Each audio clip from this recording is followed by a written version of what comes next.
Alright, so getting into more of the popular alternative energy sources. Hydropower. Hydropower uses the kinetic energy of moving water to turn turbines. So if you remember from last week, we talked about kinetic energy is energy in motion, right? So when water flows, it'll run past these turbines, turning the turbine, creating electricity, similar to the way turbines work in other ways, except it's not usually, in this case, it's not usually done by steam, it's done by the water itself. So you remove one of those steps in there.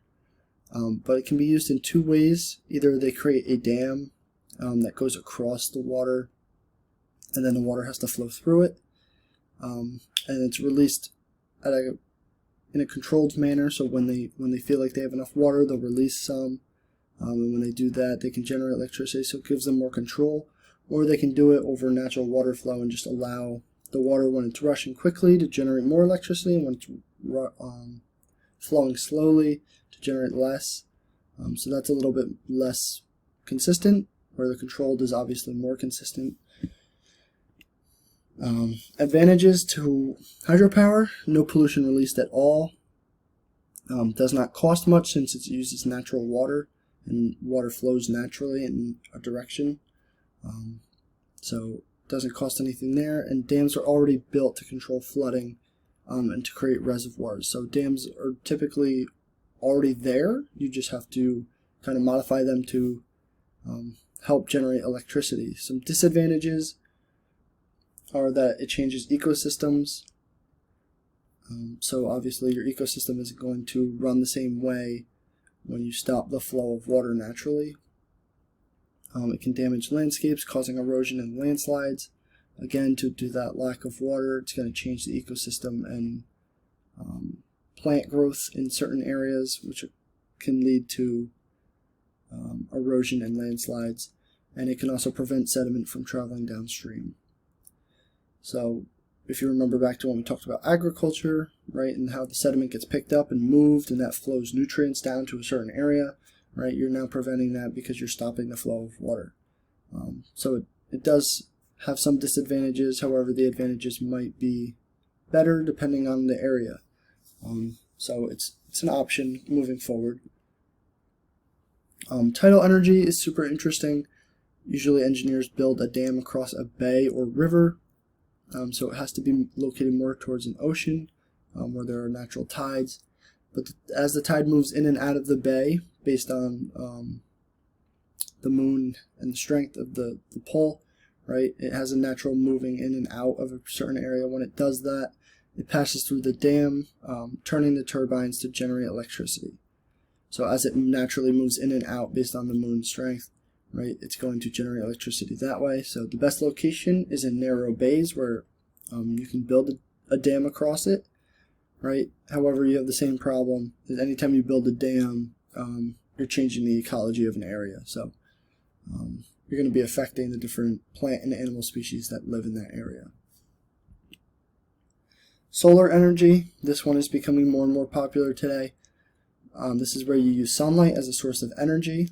There's two different ways that you can use solar energy. Passive solar heating, which is uses energy naturally, right? And then you have active solar heating, using technology to collect, move, or store energy. Example, solar panels. So passive solar heating is when you just use the sunlight, it flows down and hits whatever it is naturally. Active solar heating is when you start to capture it using technology in order to collect or move them.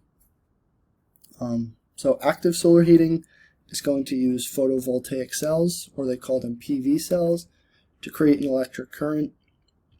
So it basically has one side that's full of electrons, the other side is not. When the sunlight hits that electron, it gives it energy and it travels across the barrier, which creates an electric current, and that creates energy. And then another method is concentrated solar power, which is CSP, and sometimes it uses mirrors to focus sunlight in one spot to heat fluid and cause steam. So if you've ever seen a bunch of mirrors kind of facing one direction, they're trying to capture the sunlight in order to heat the fluid that's in a particular spot, and when it does that, it's going to create steam, which will turn the turbine, then creating energy. So there's a lot of different ways that you can use solar energy depending on what your situation is, but for more residential purposes, the best way that you see this done is through solar panels, and putting it on top of a place on your house that generates a lot of sunlight, where the PV cell will then collect that energy and store it for when you need to use it. So this is becoming more and more popular today. The advantages of solar power is that you have an endless source of energy, right? At least for the next 5 billion years. Your sun is going to come up and go down. It's there every day, so you're going to have that every single day. Does not use fuel. No greenhouse gases or pollution going to be emitted. It's quiet and safe, and requires little maintenance and can last for 20 to 30 years. So these cells can last for 20 to 30 years before they have to be replaced.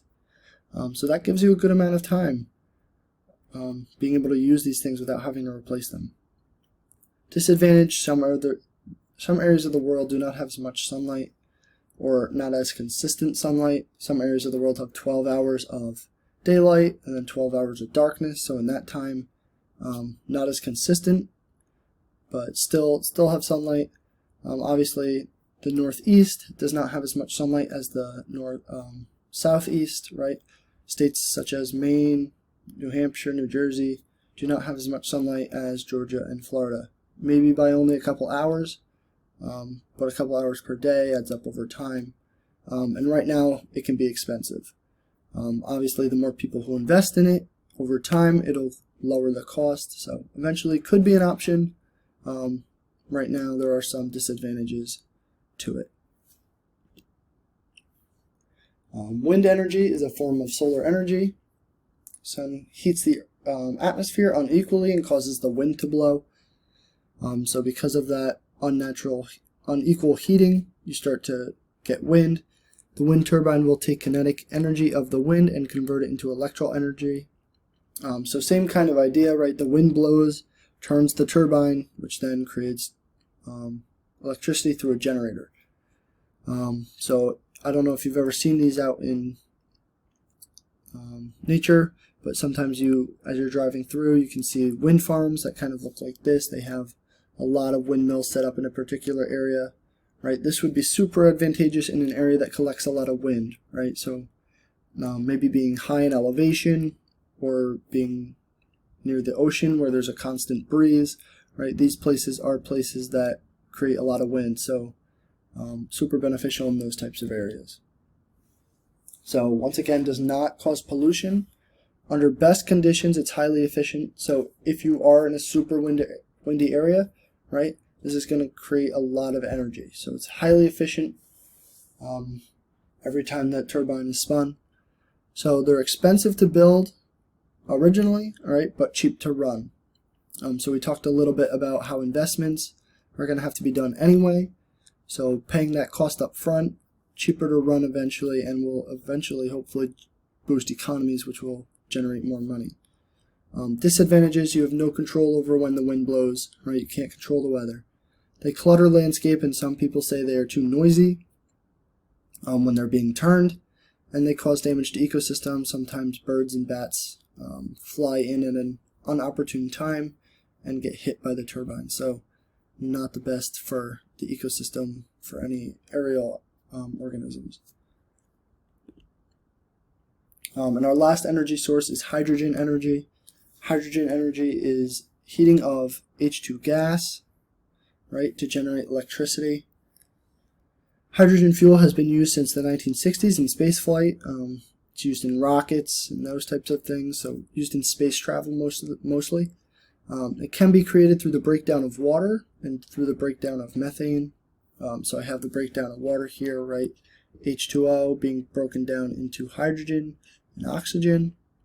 Or you can go from methane, which is CH4, and water, and then coming out with hydrogen and carbon dioxide. So either way, you can break it down to get hydrogen by itself as a gas. The advantages, it's transportable, it's abundant, few pollutants or greenhouse gases, so it does release a little bit, but not as much as some other things. Disadvantages: expensive to create hydrogen fuel. You have to create an electric current in order to convert it from either water or methane into hydrogen gas, so it does take some input energy.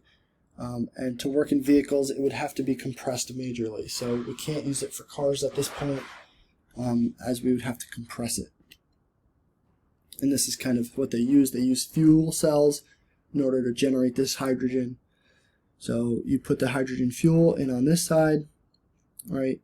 And then once the electric current is passed, it's going to take it from the negative side and move it to the positive side, where if you have oxygen coming in, it will generate water as a waste product, which is a good thing. You would want to generate water as a waste product. We need more of that on this planet anyway. So you take the hydrogen fuel, put it in, right? It would go across the electrodes here that it's generated by electric currents, and then you would have a waste product of water. So it would come out. If you broke down water in order to generate hydrogen fuel, your waste product would be water again. So you wouldn't actually be losing any water in this process, and you would be generating a lot of energy.